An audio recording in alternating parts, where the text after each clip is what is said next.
Halika na, halika na. Ayan, love, love. Ulit na una. Love, love. Love, love. Gusto rin yan ng ano, ng lambing ng tao. Na? Love, love yan eh. Love, love. Yan. Nakakatakot pag nakakawala to.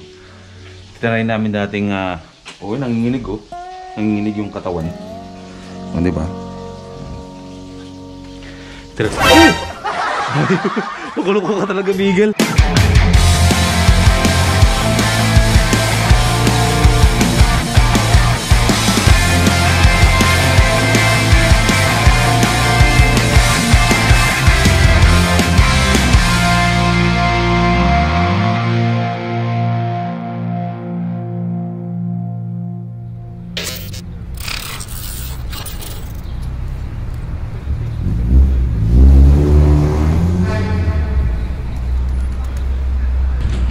Okay na? Oo. Sumayos ka na. Aba. Ang mga gamit mo. Pinagbuklad na ka na ng mga gamit. Bukod na tayo ng gamit. Ayan, yun na yan. Ano sabi ko sa mama mo? Ang sabi sa akin ng mama mo, kapag masakit na yung ulo mo kay Prisha, isuli mo na lang dito yan. Di ba? Sabi niya sa akin. Ngayon, hindi kita isusuli. Ako na lang ang uuwi dun sa nanay mo. Mas mahal ako ng nanay mo kaysa sa'yo eh. Hindi favorite ka lang. Yun nga ang pinupoint ko. Hindi mas mahal, favorite ka lang. Oo, di ba? Lakad, layas na kayo. Kasama kayo ni mama. Hindi, ano to, mga labahin. Dahil uuwi tayo na ngayon ng... aray ko! Uuwi tayo ngayon ng... Kakalaw naman, napakalayo ng uwian eh, no? Chinek ko yan eh. 6.7 kilometers away from first time moto. Tapos pag makapagkwento ako, akala mo talaga ang layo ng inuwi. Hindi, uwi tayo dun. Papahinga tayo ngayon. Video ka daw. Parang rest day. Siyempre, iba pa rin ang tulog sa bahay. Diba? Pag-charger mo, nagaling ko. Sige. Day off ngayon sa Renz. Mag-isa ngayon dito ang aking kapatid. Bukas ay pupunta tayo ng DRT. Tuloy ba tayo? Sige, pupunta tayo dun sa farm. Sa farm! Hindi! Ano ba yan? Farm talaga eh. Farm ba yun? Oo, farm. O yun, pwede pala natin tawaging farm. Ayan, mag-harvest tayo ng mga prutas dun. Yung mga, ano yun?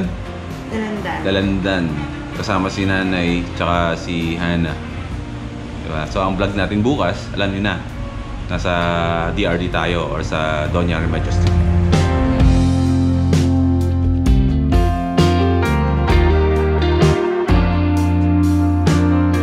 Dito muna kayo, ha? Saka na kayo sasama. Pag mga holidays talaga na hindi tayo nagbubukas. Bye-bye. Pero malabang mangyari yun. Ipitin mo na lang ulit yan. Oo, ipitin lang natin. Good morning, Spy! Good morning, Biyaya! Ano ba gagamitin natin? Ito na lang. Ito pala.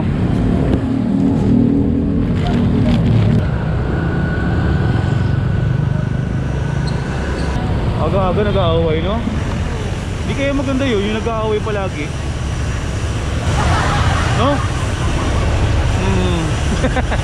Bati na tayo, di ba? Pinapatawad na kita. Dahil pinapatawad ko! Ngayon ang kasunduan natin, kapag magkasama tayong dalawa, papatakbo ako na mabagal. Oo. Pero pag mag-isa ako, Kala ko sa buhay mo. babiyaya ako ng sarili ko pacing. Kala ko sa buhay mo. Siyempre, magkaiba tayo ng klase ng pagpapatakbo. Sabi nga, ride at your own pace. Mamalengke muna tayo. Dito lang ako mag-aantay. Meron akong pakiusap sa'yo. Ano? Bilisan mo. Wow! Kapagod ako? Oo, sa pagdadrive lahat. Sorry. Paano mo? JM po. JM? Travel Motovlog?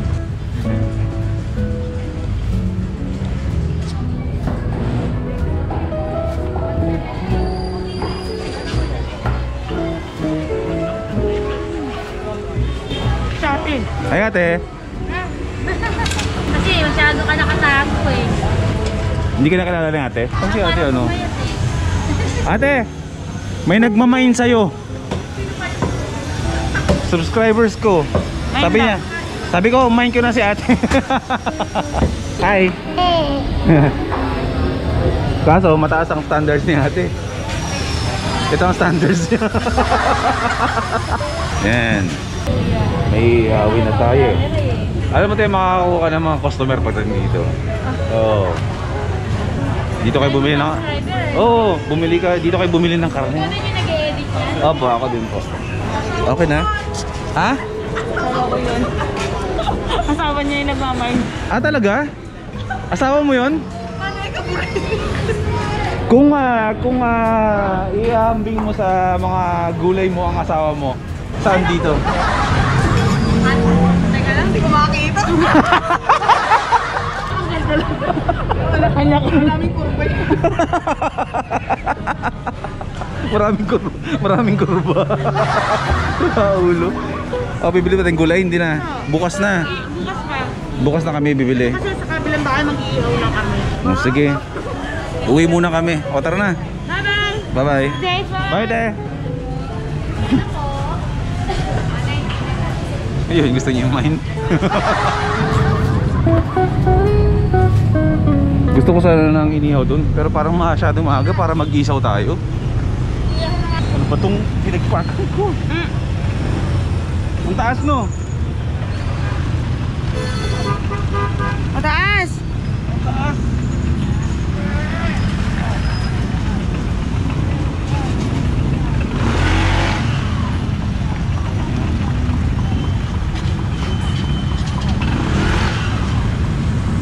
Ulan pa. Lalaglag yung dumi.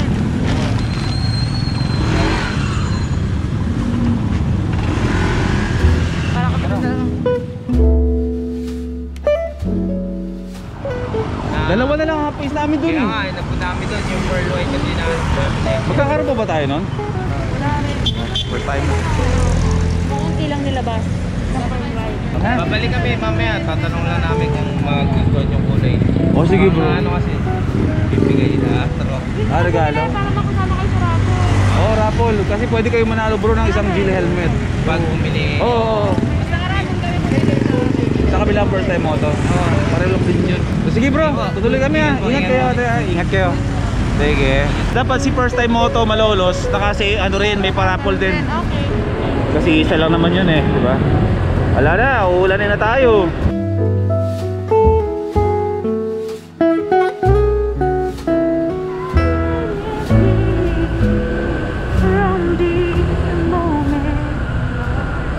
Ano ba ang definition mo ng kaskasero ang sinatawag? Ay naku.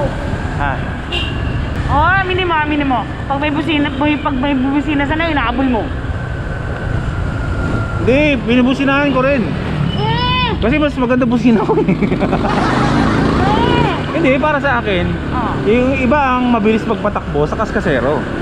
For example, si Reed 4 Speed, mabilis talaga magpatakbo, pero hindi mo siya matatawag na kaskasero.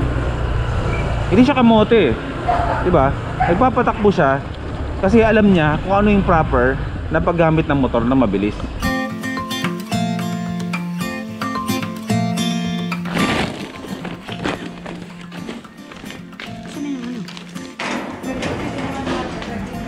Saan 10:30 na, tulog ba si Hana? Gisingin natin.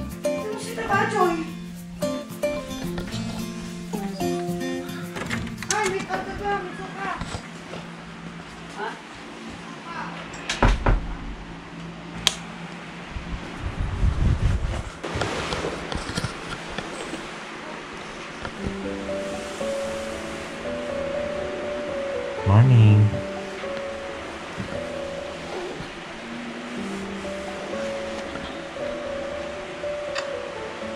Good morning.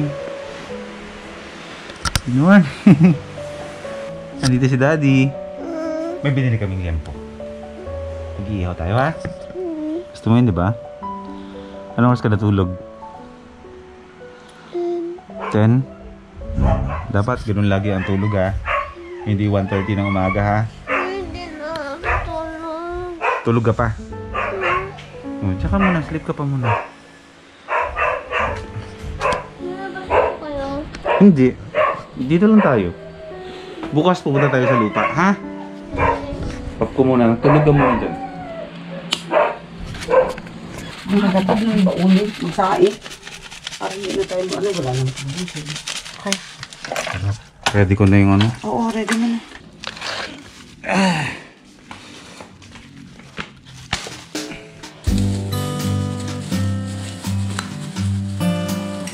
Favorite ng lahat. Inihaw na lempo. Isa sa mga pamamaraan ng pagbabanding namin. Ang mag-ihaw ng lempo.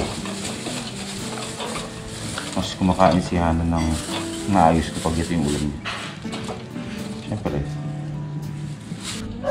The legendary ihawan. Siguro mga ano na to. 14 years old. Ang gumawa nito ay taga Borongan, Samar. Yung talent pa talaga sa pagpapaningas, no?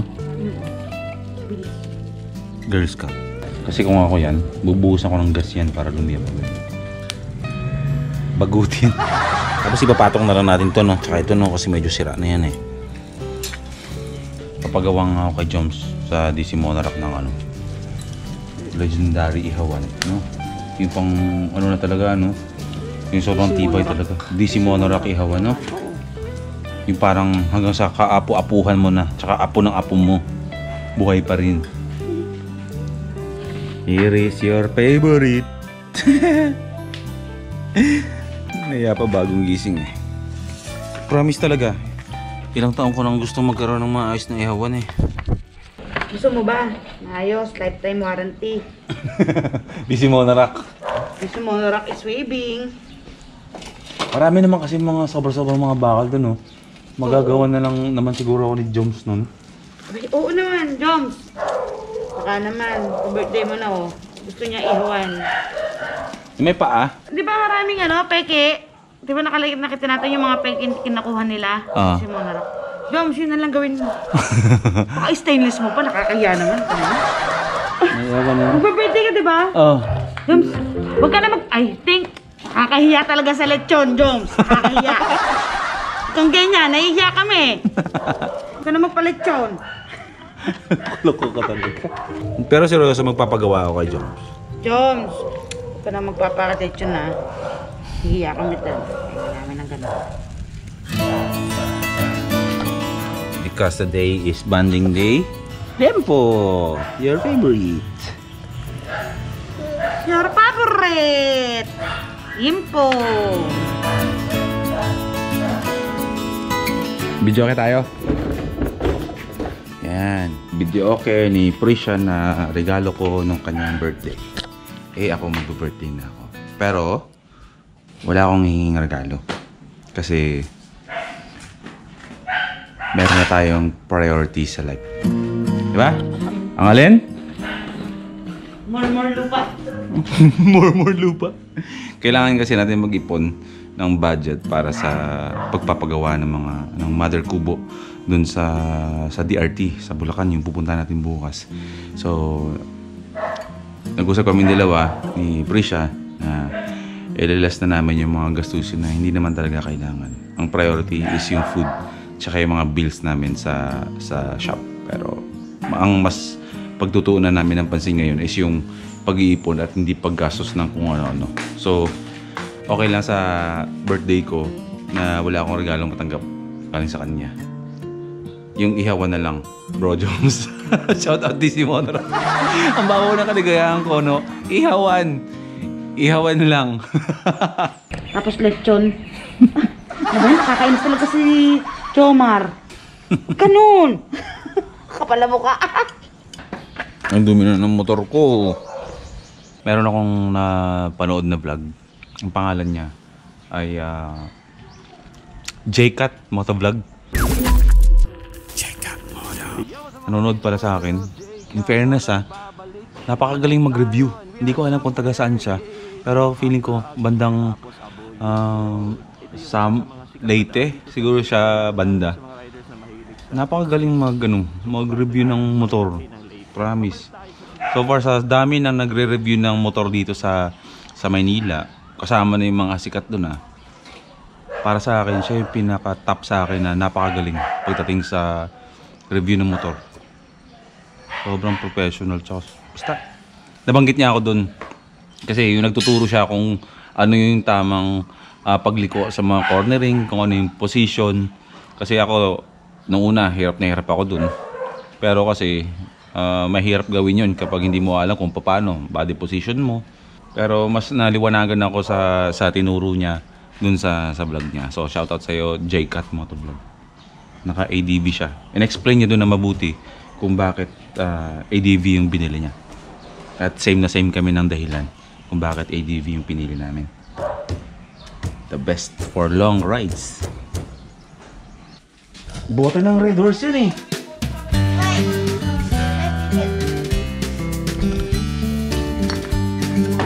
Manang-mana sa tatay eh. Ganyan na ganyan din ako dati na maliit ako eh. Nagbebenta ako ng bote. Yan na. O di papuntahin natin dito. Maganda yan. Alam mo kung paano kumita ng pera. No?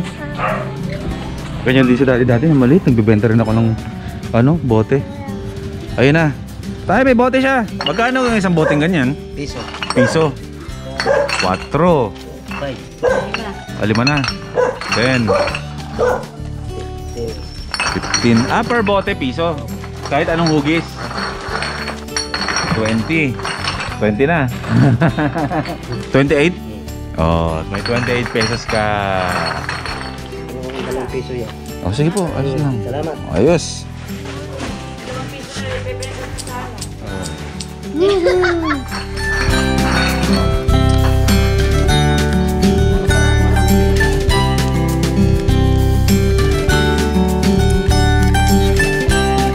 Finding Beagle. Si Beagle nandito sa likuran. Ayan, si Beagle. Beagle, hinahanap ka na ng mga first timers. Naalala nila yung ninatkat mong korak. Hinahanap natin yung korak mo. Para may mangatkat ka ulit. Alam nyo, ang daming nagtatanong sa amin kung bakit si Beagle ay nakatali. Kawawa. Sa totoo, kawawa siya kasi nakatali siya. Pero may nag-aantay sa kanya na lugar dun sa TRT. Yung binili nating lupa, maninirahan na dun si Beagle. Siya ang magbabantay dun. Okay. Ang reason kung bakit nakatali palagi si Beagle ay meron kasi siyang problema sa pag-iisip. May parang kung sa tao, meron siyang ADHD. Lahat ng mga... Abang, behave mo ngayon Yung mga nakarang araw, gusto mo akong lapain di ba? Iba-iba yung mood niya. Ngayon mabait siya sa akin. Nung isang araw, gusto ko akong lapain yan. Yan, tulad yung ngayon, nanginginig siya na walang kadahilanan. Tapos minsan kinakagat niya yung sarili niya. So medyo may problema siya talaga sa mental niya. So kaya siya namin tinali. Hindi naman maikli, hinabaan na namin. Ay para hindi siya manira dito sa loob ng bahay. Kasi kapag nakakawala si Beagle, hindi siya yung literal na aso na pag binitawan mo mag-e-enjoy lang. Siya talaga magwawala talaga siya ng magwawala. As in, kung ano ang pwede niyang sirain dito, sisirain niya talaga. Pero lilipat na yan ng DR. Doon na siya maninirahan. Ngangat-ngatin niya lahat dito. As in, nakakatakot pag nakakawala to. Tinry namin dating nanginginig nanginginig yung katawan. Diba? Luko-luko ka talaga, Beagle. Siraulo ka. Sabi ko sa inyo, siraulo Nakalaya mo.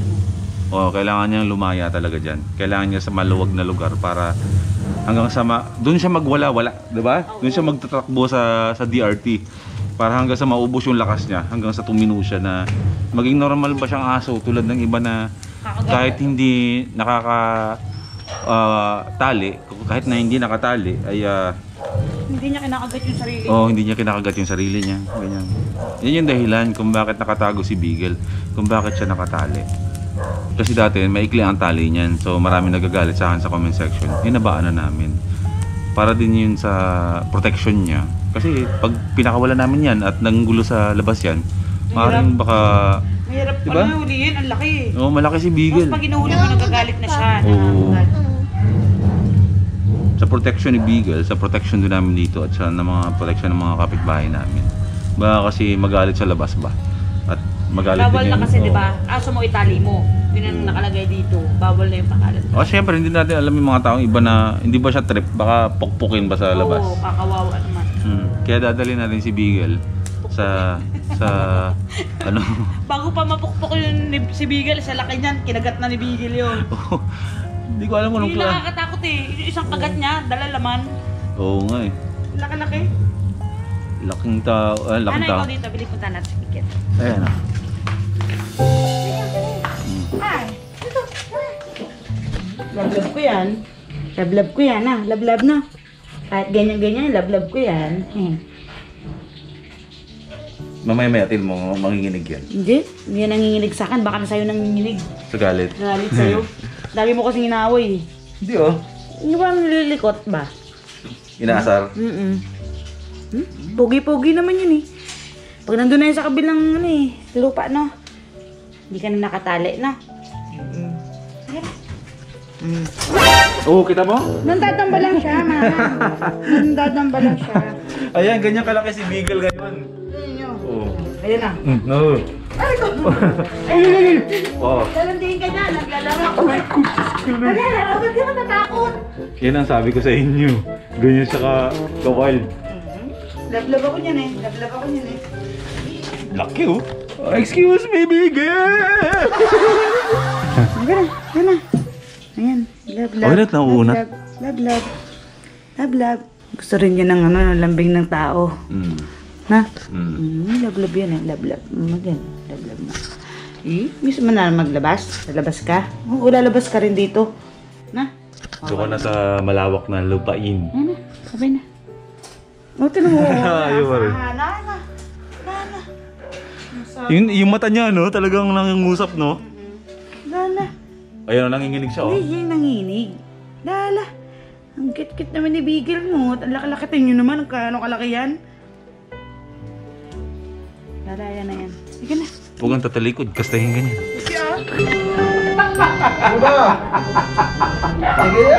Kung magiging hayop ka, bakit unggoy?